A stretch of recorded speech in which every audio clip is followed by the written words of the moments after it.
Hey guys, Steva here with another new build video. I'm finally expanding to more weapons because I covered mostly the charge rate builds I wanted, and I'm aware the audience of mine is not only CB players, so I'm trying my best to reach out to friends and giving me their knowledge on what's optimal for other weapons as well. You can support and motivate me expanding my content by leaving a quick sub and a like on the video. Would appreciate that very much and helps me grow. As you can see, we start off with a hammer, and not just normal row or element, but status. We're also gonna cover next row an element hammer, but one step at a time. The guy who's helping me is a really good friend, but also a hammer speedrunner I know for a while. His name is Kasti, so if you want to see some footage or tips on hammer, go visit his channel. He has also a great guide for it. So thank you again, Kasti, for providing all this footage and information for me.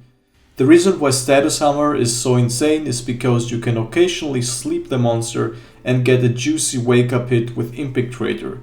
Now obviously in multiplayer it's hard to prevent others from waking up the monsters, but sleep is still a CC. Even if everyone just keeps attacking, it's a great long animation where the monster doesn't attack anyone. So yeah, status hammer is just great.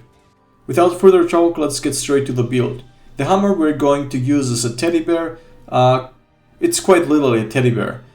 However, it has a very decent row, but also the highest sleep status. Now, to unlock this, you will have to take a picture of a sleeping Arsuros to complete this request, which is really easy to do. We just grab a bowgun and a sleep ammo. After this, you will receive another request, which is to deliver 2 prize mushrooms. Those can be found in the jungle in this location on the footage. Augments will be 1 attack and 1 status, or 2 attack if you feel the second status is unnecessary. But the faster a monster falls asleep, the shorter the fight, simply by reducing RNG till the next sleep comes. The charm will be any 2 times level 2 slot charm, which all of you should have by now. Also, the build doesn't run dereliction since the skill isn't very user friendly for endgame content, but as well you can instead fit just as much skills in to reach about the same damage. Instead, we have the skill Bloodlust here, which also is a health drain, but it's not that bad because it goes away after a while if you keep continuously attacking the monster, giving you a 20% affinity buff for 60 seconds, which is a decent boost, but also triggers Coalescence for a nice row and status boost. We also gain the new skill Status Trigger from the Gold Raytheon Armor, which is also a key skill in this build.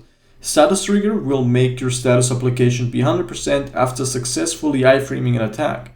This means you will be dealing 3 times as much status for 12 seconds because status only has a 33% chance to apply on normal hits. So even if your weapon has 1 million sleep, for example, if you hit on the monster it won't fall asleep if you don't trigger a status hit. It also only has 1/3 of a chance.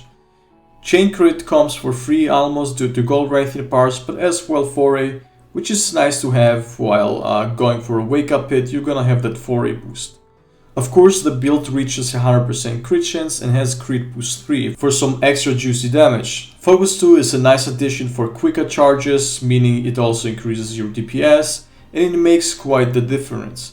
The reason I don't use Slugger in the build is because you can enshield it for Canteen Slugger, the foot skill, which gives you level 4 a 20% extra KO. But feel free to slot 1 level of Slugger in the build or roll it in the Curious Armors, I don't know. Decorations used are 1 Charger plus 4, 2 Critical, 4 Expert, 2 Cornerstone, which you can replace by anything, but I think Defiance is one of the best skills in the game right now. 3 Tenderizer and 2 Phoenix. Coalescence, however, doesn't have the best uptime, so feel free to use a Wirebug Whisperer plus 4 if you replace another level 2 Dago. Slugger or something else you want on the build for more comfort, whatever. And of course, for the Curio Augments, you can go with whatever you want. Yeah, really, there is nothing I can tell you you have to go for this.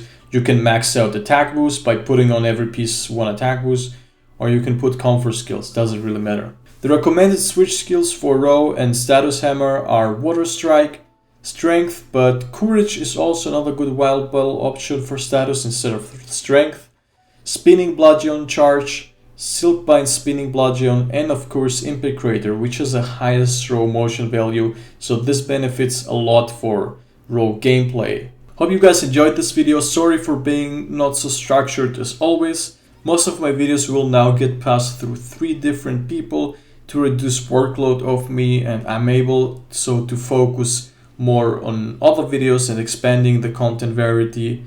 So I ask you for a little bit of patience till we figure out the workflow and the videos turn out how I want them to. Also, don't forget to subscribe for more also builds, guides and speedrun videos. And with that said, I wish you all a nice day and happy hunting, guys.